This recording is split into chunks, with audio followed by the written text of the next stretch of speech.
Իհարկե Երևանը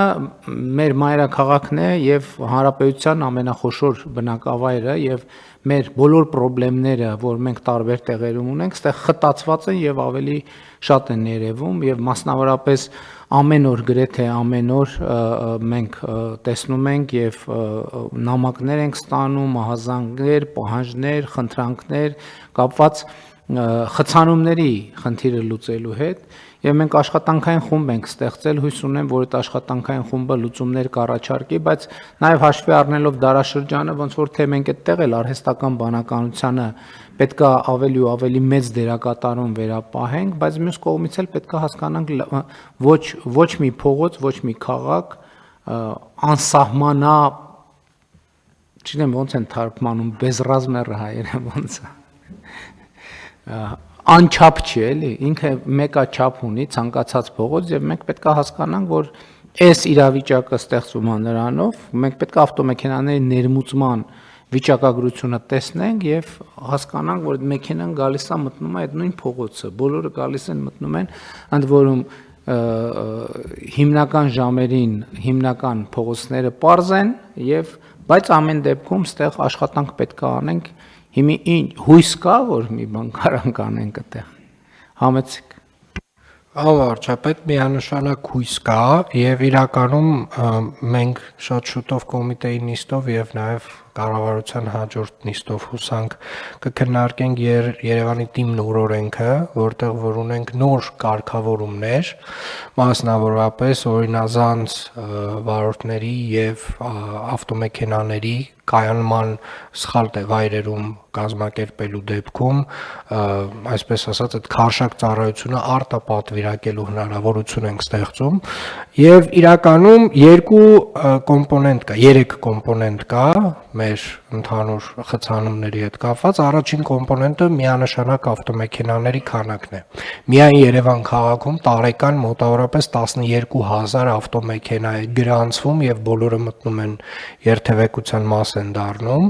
եւ նաեւ հարակից մարզերից էլ նույնպես ավտոմեքենաները այդ թիվը չեմ բարձրաձայնում, մոտ մի այդքան էլ հարակից մարզերում է տեղի ունենում։ Երկրորդ կոմպոնենտը իրականում մեր վարելու պրակտիկան է։ Ինչքան էլ որ դա տարօրինակ չէ, այնուամենայնիվ մենք մեր շատ խցանումներ առաջանում են, որովհետև օրինակի համար վերջի վայրկյանին ընդեղին լույսի տակով անցած մարդը գնում է եւ կանգնում է խաչմերուկի մեջտեղում եւ դա էական մեծ դեր ունի, այսինքն մեր վարելու պրակտիկայում մենք բազմաթիվ խնդիրներ ունենք եւ երրորդը արդեն ձեր ասած լուծումներն են, որոնք որ կարող են այս երկու խնդիրների ինչ որ տրամաբանությամբ լուծումների դեպքում էականորեն մեղմել իրավիճակը եւ մեր տեսլականը գլոբալ առումով այն է, որ Երևան քաղաքում պետք է գերակայի հանրային տրանսպորտը պետք է ունենա առանձնացված գծեր, հանրային տրանսպորտը պետք է լինի ամենահարմարավետ միջոցը քաղաքով տեղաշարժվելու համար եւ նաեւ կառավարությունը տեղել ջանք չի խնայում, ուզում եմ տեղեկացնել պարոն վարչապետ, որ 45 տրոլեյբուսները, որոնք որ ձեր հանձնարարականով եւ կառավարության ֆինանսավորմամբ Երևան քաղաքը ստանում է, մի փոքր ուշանալու են կապված Իրանում իրավիճակի հետ, բայց մայիսի կեսերին 45 տրոլեյբուսները կհասնեն Երևան։ Շատ լավ, դե այստեղ իհարկե մենք պետք է հիշենք նաեւ մետրոյի մեր ծրագրերի հետ կապված Ընդ որում սա շատ խոշոր նախագիծ է Հայաստանի համար, եկեք արձանագրենք, որ վերջին 30 տարում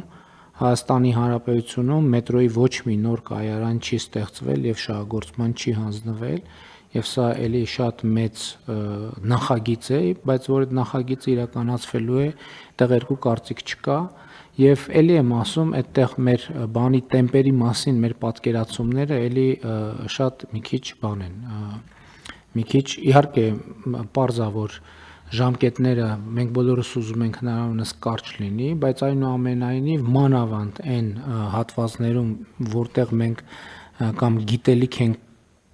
կորցրել կամ հմտությունները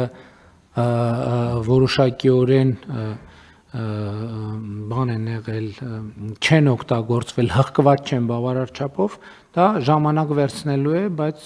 մենք այդ ճանապարհով գնալու ենք, ընդ որում Աջափնյակ կայարանի թեման ինքը առանձին վերցրած թեմա չէ, մեր ռազմավարական մտածածն այն է, որ ի վերջո մետրոն շրջանաձև տեսք պետք է ստանա, ինչի արդյունքում նաև ըստ ամենայնի երթևեկության տրամաբանությունները կփոխվեն եւ արդյունավետությունները կմեծանան։ Այսինքն, եթե մենք շրջանաձև երկու գիծ ունենանք, այդտեղ արդեն տրանսպորտի մասնագետները ավելի լավ խորհուրդներ կտան, այսինքն անդադ պտույտների, ընդ որում հանդիպակաց պտույտների միջոցով հնարավոր է, որ շատ ավելի մեծ էֆեկտներ ունենանք, քան մինչև այս տեսել ենք։ Եվ այդպես շարունակ մենք էլի ուրիշ նախագծեր ունենք կապված Զվարթնոց օդանավակայանից դեպի Երևան եկող եւ այլն։ Ի վերջո, պարոն Խաչատրյան, էլի այն օրը